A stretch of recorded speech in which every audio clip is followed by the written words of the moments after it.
medir corriente. Entonces, si no tengo impedancia, no tengo forma de medir. Eso vale para instalaciones industriales donde las impedancias de aterramiento no van a ser de valores tan elevados como en instalaciones hospitalarias. En instalaciones hospitalarias se busca ir midiendo la corriente para ver cuál es el consumo. Cuando se llega a un consumo crítico, bueno, el sistema no funciona. Ahora, claro, en el caso de industria, usted lo pone a tierra para poder medir la primer falla que se va a producir. Cuando hay una falla de aislación y el sistema queda referido a tierra, por esa impedancia empieza a circular una corriente y usted la puede medir. Para eso se colocan las impedancias. Es más, en el apunte ustedes pueden ver que hay distintas formas de referir sistemas IT, con conexión estrella, con conexión triángulo. Hay variantes. Digamos que todo eso se hace para medir corriente, básicamente. Está bien, perfecto. Gracias. Creo que eso vale para muchos que contestaron mal ese punto, ¿no? Igualmente no es porque hayan omitido la circulación de corriente se consideró todo mal. Digamos que se le bajó medio punto, porque la parte que decía sobre tensiones y referencia a tierra está bien, pero faltaba lo de la corriente. Bueno, ahí se le bajó medio punto. Está bien, perfecto.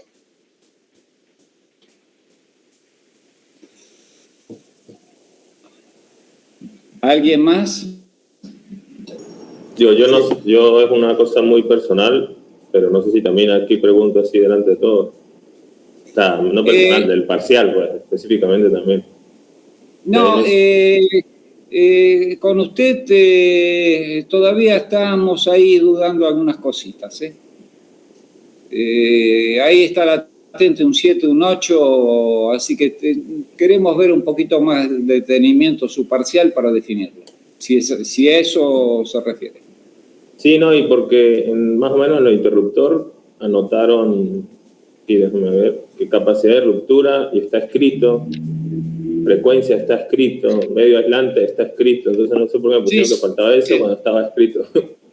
Estamos de acuerdo. Yo lo estuve revisando de nuevo porque me quedaron algunas dudas y estamos de acuerdo con eso.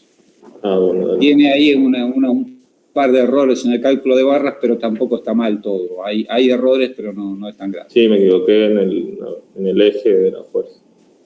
Bueno, pero tengan en cuenta que se está viendo, no está cerrado lo suyo. Dale, gracias.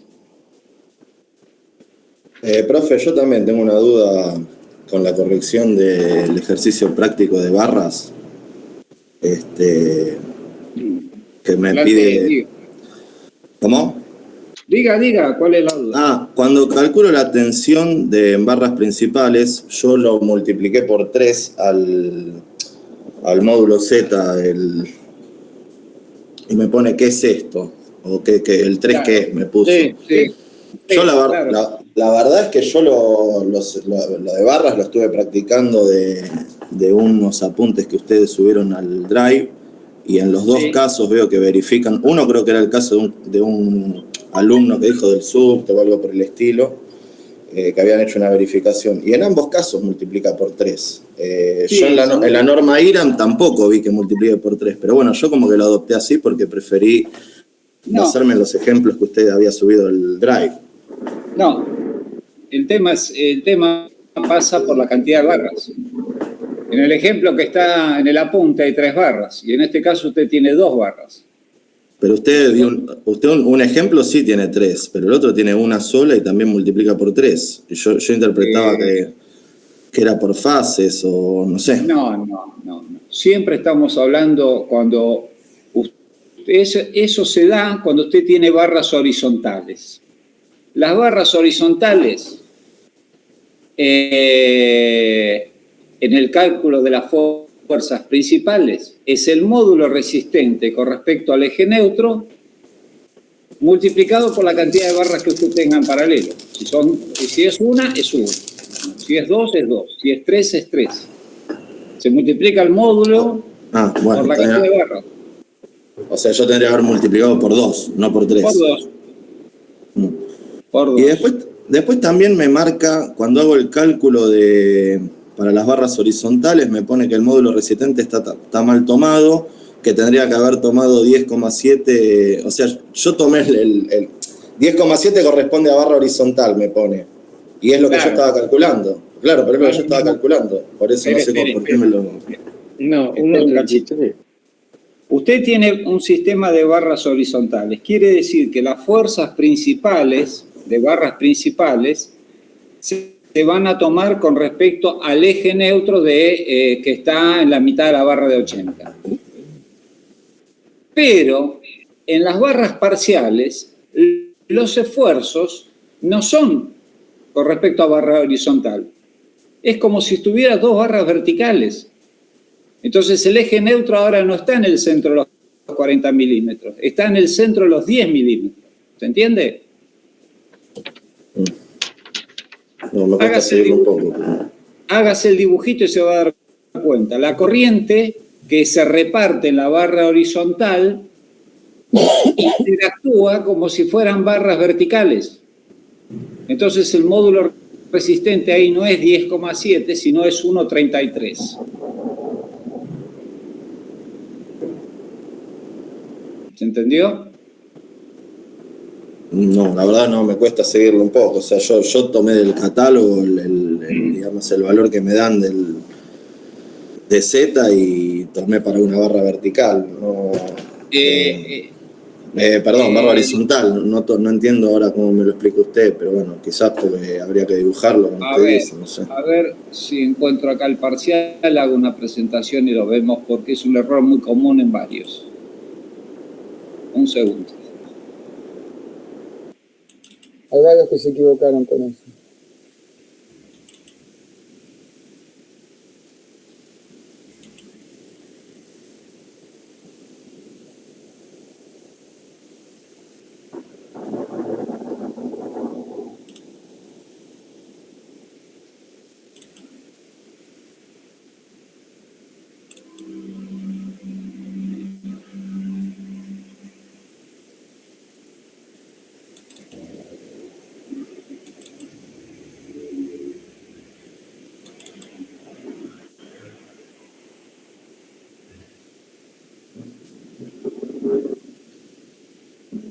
Bueno, acá lo tiene usted.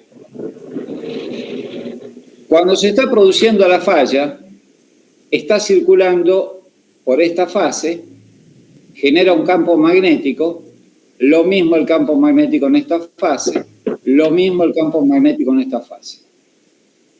Las fuerzas son horizontales de atracción o de repulsión entre esta barra, esta barra, esta barra y esta barra. Digamos que la interacción, como es trifásico de todo esto, sale el factor S de 0,87. Pero la atracción y repulsión es entre barras. Ahora, cuando va usted a la barra de una fase, subconductor, la corriente se divide por 2, ¿sí? Y tiene el mismo sentido. Y las fuerzas acá, en este caso, de repulsión, se están dando entre estas barras, entre esta y esta barra. Entonces el eje ahora es así. Es de esta manera. En el otro caso, el eje neutro de referencia para tomar los módulos resistentes era este. Vertical. Acá no. Acá es así. En el otro caso, usted tiene las fuerzas, lo mismo. La fuerza de atracción y de repulsión en el sistema de barras es con respecto a estos ejes. A este eje, perdón. A muchos se lo marcamos porque había que tomar no 2 veces el módulo, sino referirlos. Eso es Steiner corregido, básicamente.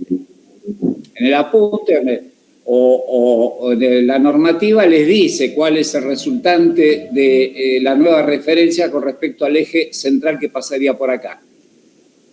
Y después en los subconductores es lo mismo. la corriente se divide en ambas barras, y son efectos de repulsión, pero con respecto a estos ejes, al propio de la barra rectangular. Este de acá, que pasa por la mitad de los 10 milímetros.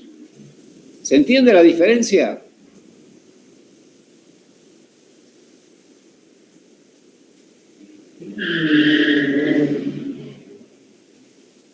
¿Me están escuchando o estoy hablando solo? Sí, te escuchamos, te escucha bien. A mí se me cortó un poquito, pero bueno, creo que lo seguí. Después de la clase lo voy a mirar un poco acá, o mirándolo en la norma, si usted dice que en la IRAM 2358 está ahí, digamos, como... Bueno, el apunte está desarrollado. Está desarrollado este ejemplo, inclusive.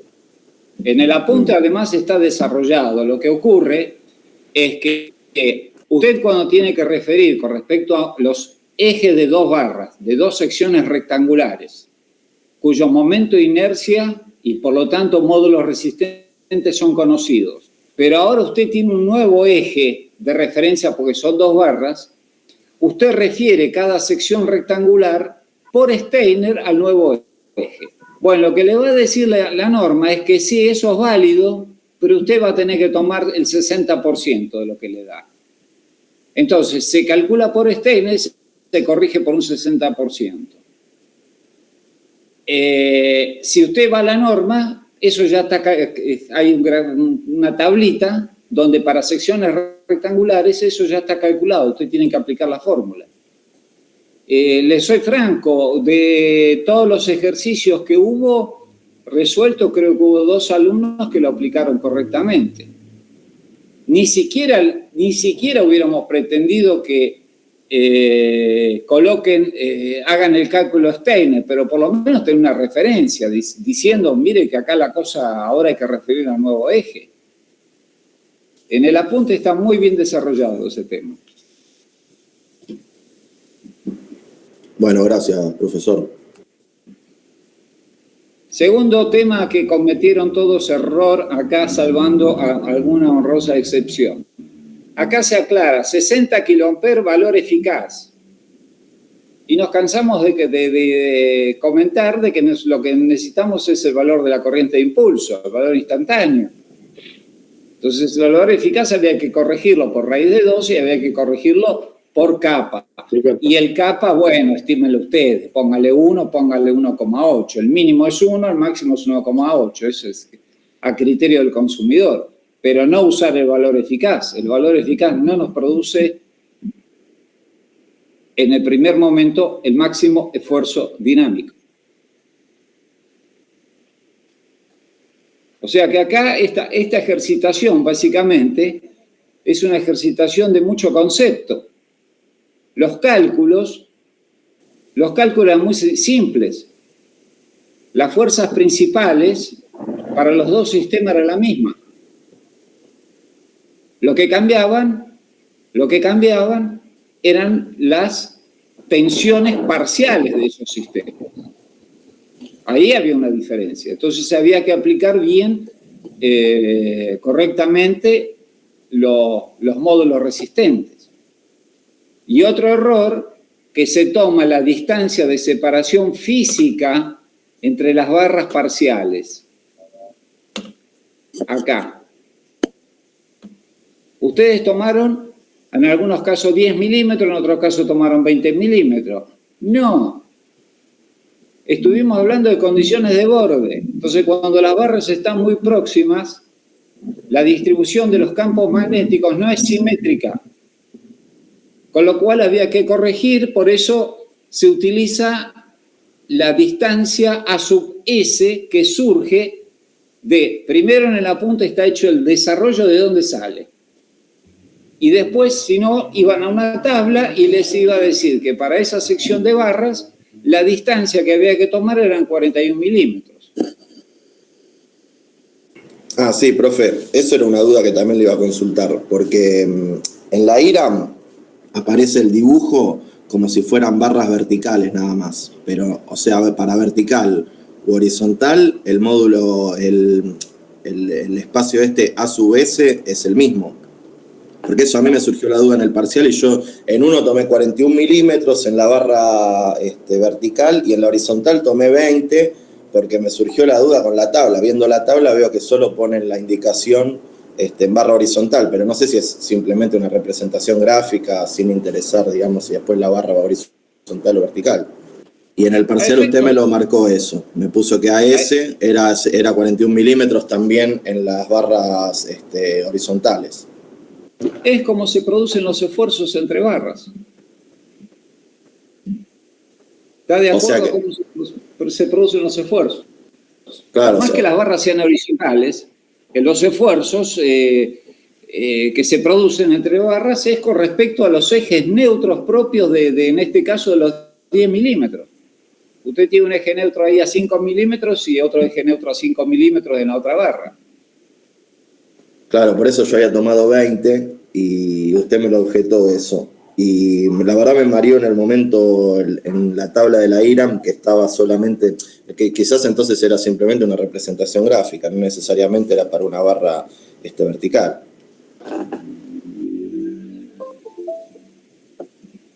Así que las condiciones cuando son barras es más, la normativa última, inclusive está empezando a considerar condiciones de borde para barras principales. O sea, los 200 milímetros en este caso no son tan 200, sino que hay que corregirlos y por ahí son 204 milímetros. Y hay una fórmula ahí que aparece para hacer el cálculo fino, digamos. Pero bueno, acá no va a cambiar demasiado en 200 milímetros. En lo que es barras parciales sí cambia, y cambia mucho. No es lo mismo dimensionar con 20 milímetros que dimensionar con 41 milímetros. Estamos hablando de tensiones que pasan a ser la mitad, ¿eh?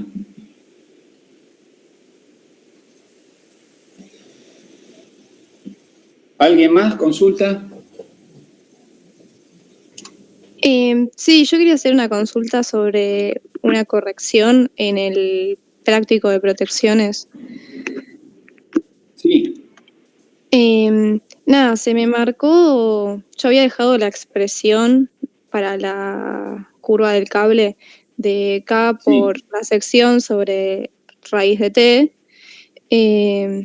Dejé el genérico porque después fui poniendo los datos en la calculadora donde T era el tiempo y K el que dependía del aislante y el material del cable. Y pensé que se sobreentendía, por eso, nada, quería aclarar que por eso no dejé todos los datos, todos los puntos calculados en el papel. Sí, tendríamos está bien. Lo que pasa es que lo que faltaba ahí era poner justamente que la corriente era igual a K por S sobre raíz de T. La función faltaba... Está bien, perdón, me comí igualar la ecuación. Y también explicar que era, porque nosotros entendimos que por ahí venía la mano, pero lo que faltaba era explicar que era K, que era T, S, bueno, la sección, pero un poquito más armado el concepto de cómo levantaban la curva del cable. Eso es lo que se marcó ahí. Bueno, con respecto a ese tema de la curva del cable, esa curva, para hacerla bien, el único dato concreto que ustedes tienen es que es una transformación adiabática. Es decir, tenían que tomar tiempos cortos. Menores a 3, 4, 5 segundos como tiempo máximo. Y a su vez, cuando usted lo representa en un diagrama doble logarítmico, no es una curva, es una recta. Y lo que les define es el tiempo corriente de 5 segundos para abajo. Y la otra referencia del cable, ¿cuál es? Cuando se protege un cable. El eje vertical que les da las condiciones nominales de este conductor. Entonces ustedes tienen dos parámetros. Un eje vertical, que es la corriente nominal, y un pedacito de puesta frente al cortocircuito en una transformación adiabática. Bueno, por ahí, entre esos dos puntos, tiene que pasar la protección. Entonces, sí, ponían curva de cable, pero por ahí la ponían curva de cable, uno miraba las escalas y lo hacían en 100 segundos. Ese tipo de cosas.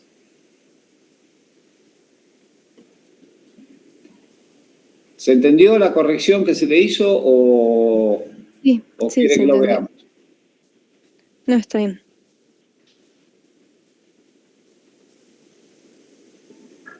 Con el unifilar hubo varios patinazos en varios casos.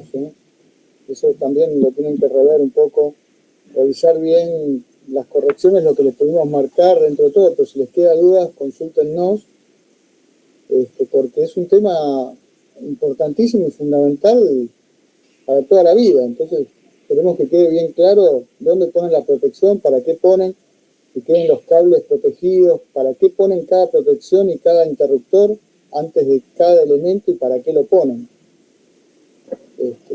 Eso es fundamental. Si bien no pudieron avanzar todavía con el trabajo práctico, donde quizás ahí se hubieran sacado más las dudas, pero por lo menos acá ahora en el parcial, véanlo y trátenlo de analizar, porque es un ejemplo clásico y típico y que lo van a ver hasta el cansancio esto. Y es fundamental dejar todo protegido. Inclusive el unifilar venía con una trampita a propósito. En la parte de baja tensión salía un cable de 50 milímetros. Entonces, a ver cómo lo resolvían. Ahí tenían que haber puesto dos protecciones. Una para el transformador, que estábamos hablando de un interruptor de 2000 amperes con protecciones para 2000 amperes, y una para el cable, que estamos hablando de protecciones, interruptores de 250 amperes, o sea, 10 veces más. Entonces, con una protección aguas abajo del transformador no alcanzaba, eran dos protecciones en serie. ¿Se entiende? Uno era para el trafo y la otra protección iba exclusivamente para el cable. En muchos casos, bueno, era simplemente, no era para joder la vida a nadie, sino, digamos, como lo hemos tomado como que lo hicieron bien, pero es un llamado de atención. Algunos pusieron un fusible por ahí y con eso zafaron porque el fusible le protegía el cable. Pero tenganlo en cuenta, esto que está comentando Miguel. También se usaron fusibles. Bueno, ustedes, en todo lo que tenga que ver con sobrecarga, los fusibles no lo protegen. Los fusibles están para cortocircuitos o para limitaciones de cortocircuitos, pero no sobrecargan, no protegen sobrecargas.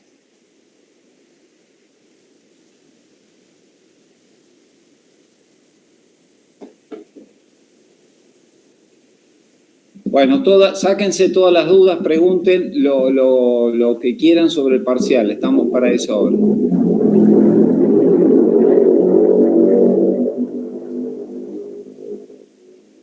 Profe, yo por ejemplo puse un fusible y un seccionador bajo carga.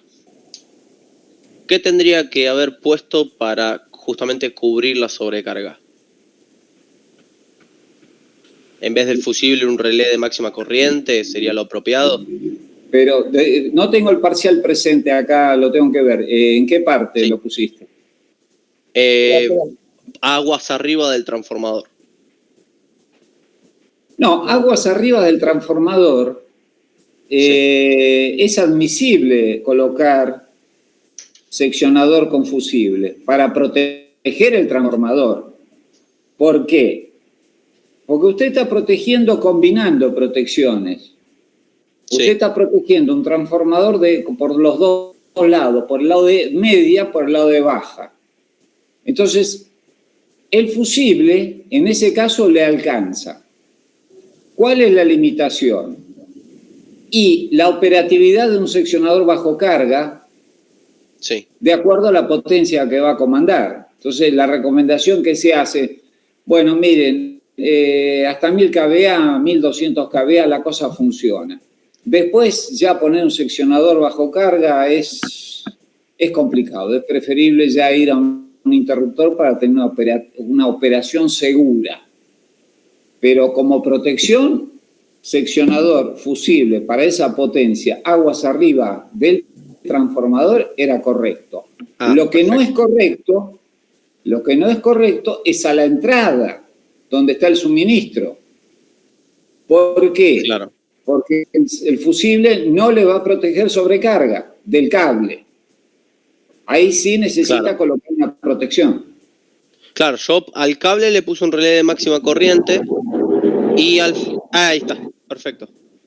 Ese es el parcial. Acá lo estamos viendo. Bueno, acá, esta parte de acá está bien porque le pusiste un interruptor, acá lo tomamos con le pusiste el interruptor a la cometida.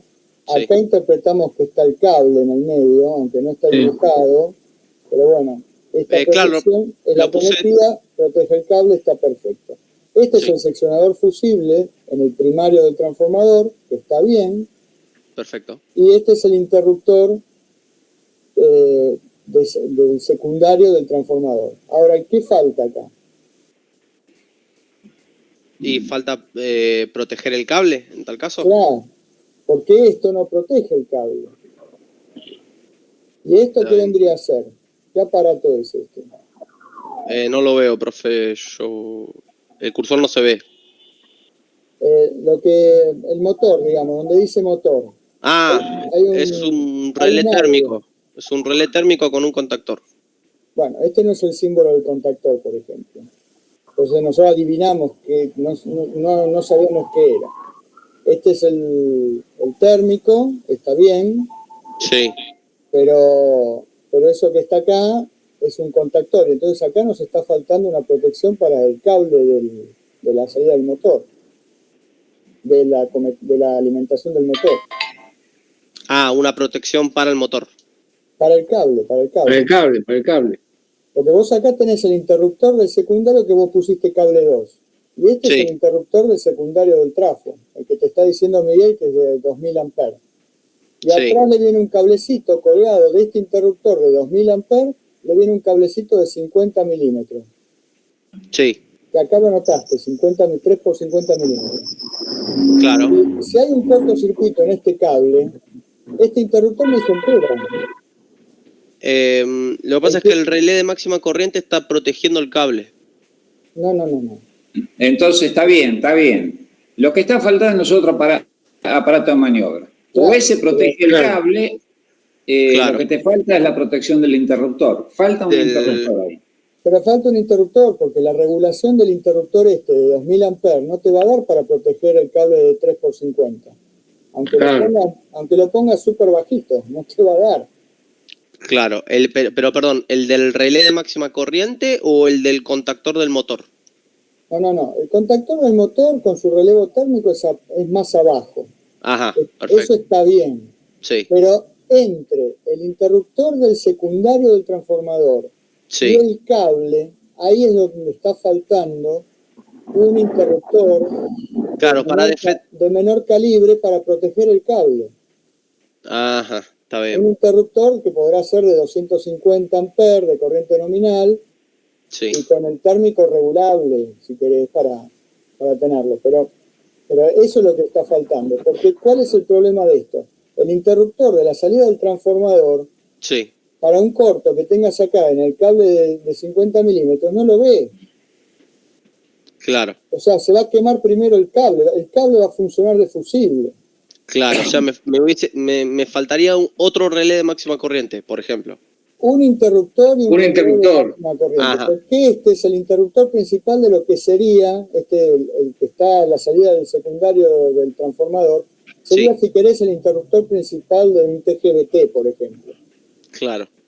Y del TGVT vos después salís con distintos interruptores más chicos, que van a estar dimensionados en función de la corriente de corto de ese tablero secundario, del tablero seccional, del tablero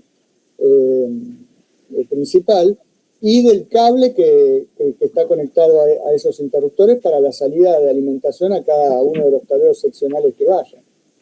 Claro. Claro, sí, me faltó entonces el interruptor para el cable, para defender el cable. Exactamente. Está bien. Bueno. Igual en este caso no se lo digo. Suponiendo que ese interruptor que está ahí es un interruptor de 1600 amperes.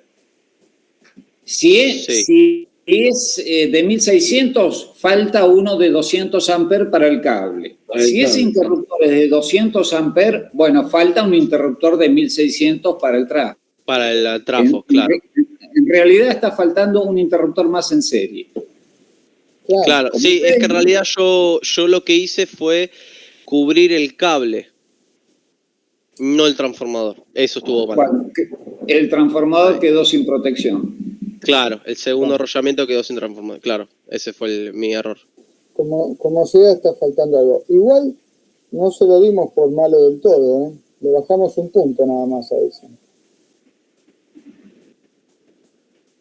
Está bien, perfecto. Porque el diagrama unifilar en general estaba bien, y acá, ¿ves? Acá en el cable 1 está bien hecho. En el cable 1 sí está bien aplicado el concepto. Claro. Lo que no se repitió en el cable 2. Claro. Entiendo. Bueno, listo, gracias. Pero es muy importante el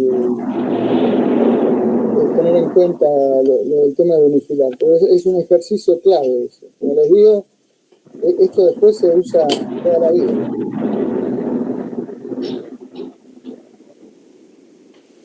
Yo hago una consulta para los aparatos de maniobra.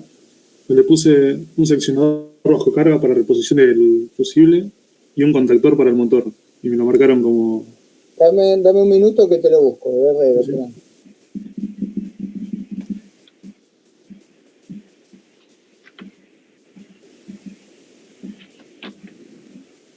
Ya te lo comparto. Una recomendación para todos. Cuando ustedes van a rendir un final, por favor, no presenten las curvas en las condiciones que presentaron en el parcial.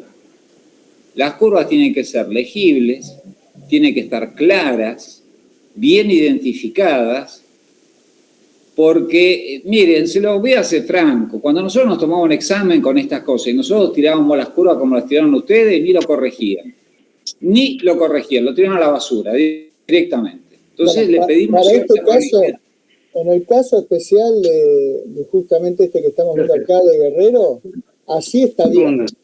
Sí, las curvas me quedaron muy arriba, pero... No, pero esto está bien presentado. Sí, pero también ahí me marcó lo mismo que a Rebe, lo de las curvas del cable. No la podía poner más abajo, pues se me superponía todo y... Bueno, pero esto dentro de todo está bien, las curvas del cable. No está mal. No está mal. Lo que dice Miguel es a veces que hacen un grafiquito chiquito, que no se ve nada. No se explica nada, ni los puntos, ni nada. Bueno, a ver, ¿cuál era la consulta acá? El de abajo. Bueno, ahí me faltó poner relé, pero en el unifilar se lo puse. Ahí me comí el relé en la explicación. Ahí. A ver, ¿qué dice? Pero ¿cuál sería la consulta de esto? Esto está bastante bien, ¿eh? No está mal. No, por eso, pues me marca como que para maniobra utilizo contactor y eso estaba ahí también puesto. No sé si va Lo que pasa es que acá es cómo está redactado el tema. Para las maniobras del motor utilizo un seccionador bajo carga para la reposición del fusible y un contactor por la cantidad de maniobras que permite. No, en realidad lo que estamos usando acá es, para las maniobras siempre se utiliza el contactor, no el seccionador bajo carga. El seccionador bajo carga no maniobra. Es solamente para cambiar el fusible. No maniobra el motor, a eso me refiero. Sí. Ese es el concepto, nada más. Ese ejercicio, que consulta es Guerrero, ¿no? Sí, Guerrero. Bueno, ese ejercicio está considerado bien, todo el ejercicio está... tiene los 3 puntos completos, porque está bien resuelto. Esto está acá, es un caso, como veíamos el anterior, en este caso está bien planteado, porque está el interruptor a la salida del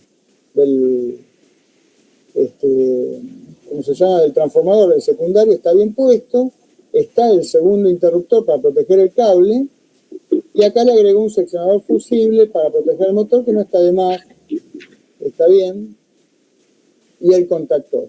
con el relé térmico. Esto está perfecto. Y está bien también hecho el código gráfico. Lo único que faltó acá fue obtener las curvas de los cables. Pero están bien puestas también las curvas de los gráficos y están bien puestos todos los interruptores. Por eso se lo tomamos como bueno. Está bien, perfecto. Pasa, Enrique, que... Perdón, a veces cuando uno ve la corrección, como no sabe cuántos puntos se consideró del ejercicio, como que no sabe si... Pero no, ¿cómo es no? Importante o no. Pregunten todo lo que tengan que preguntar. También, mal el ejercicio, por eso... También les cuento que también es incómodo a nosotros corregir así, poniendo estas leyenditas y estos mensajitos. O sea, en general, escribiéndolos es más fácil porque le corregimos de otra manera. Sí, seguro. Pero estamos limitados a poner estas leyendas así. Por ahí, si en la corrección dice, bueno, de este punto que valía 3... estamos considerando 2 puntos, es más fácil para uno después la revisión, ¿no? Por eso nosotros lo tenemos todo anotado. Está todo anotado.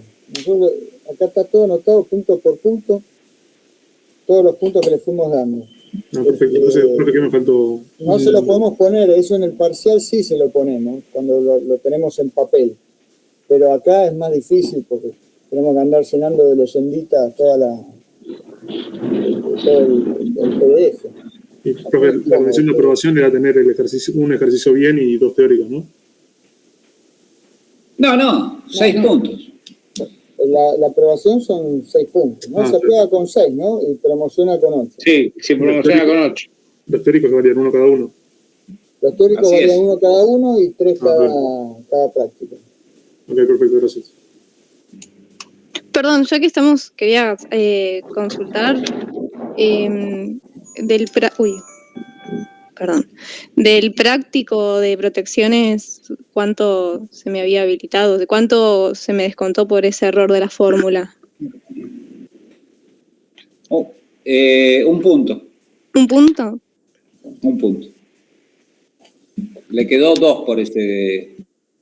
Pero la curva estaba bien dibujada. Enrique, ¿lo podés buscar? Sí, cómo no.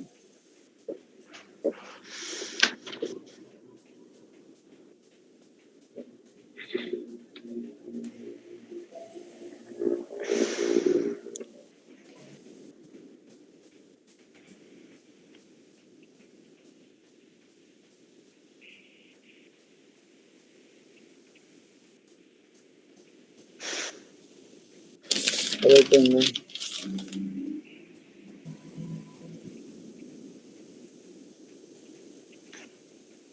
Estas son las curvas. Sí. Y están un poco difíciles dibujadas. Capaz se debe a que usé la hoja escalada de base. Intenté resaltar para que se... No, ese no es el problema. La corrección, a ver, para el unifilar.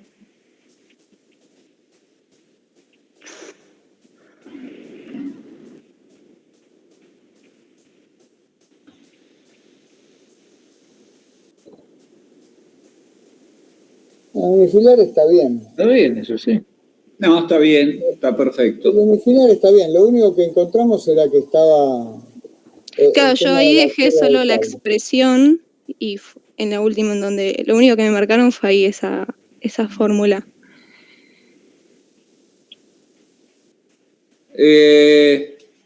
A ver, tomo nota. Hernando, ¿no? Sí. Hernando. Bueno, lo vamos a revisar. Ok, bueno, gracias.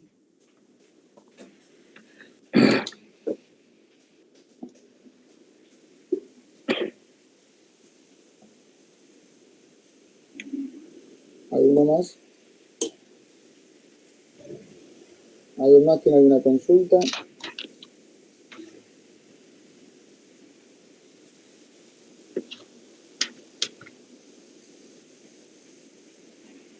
No, profe, yo preguntarle, no sé cuándo es el recuperatorio complementario, no sé cómo es que se toma para promocionar. Bueno, ahora vamos con ese tema.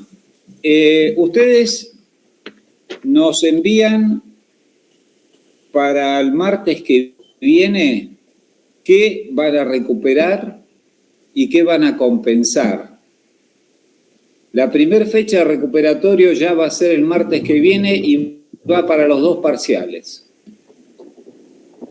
Después vamos a acordar para el mes de diciembre otra fecha de recuperación de del primero segundo parcial. Y después vamos a acordar para febrero la recuperación de primer y segundo parcial. 2 fechas más. La de la semana que viene la ponemos nosotros, porque ya se nos viene, la otra semana se nos vienen todos los finales, o sea que queremos tomar algo antes. Y después vemos cómo coordinamos una fecha donde metemos una fecha en los finales que nos vamos a tener que poner de acuerdo con ustedes. O sea, pero para la semana que viene ya, los que quieran recuperar, los que quieran compensar. Para promoción. No sé cuántos son los que están compensando. Hasta ahora yo tengo uno. Para promocionar estás hablando, ¿no, Miguel? Claro, claro. Tengo a Farías que puede compensar y tengo a Travi que puede compensar. Como compensación. Para compensar, hay que tener un parcial con 8 y uno con 6. Uno aprobado y uno con más de 8. Sí, 8 más de 8. Así que nos mandarán a nosotros qué van a rendir, así tenemos los temas preparados para la semana que viene. Acá yo tengo las planillas. Los que estarían para compensar serían: Roleri estaría promocionando.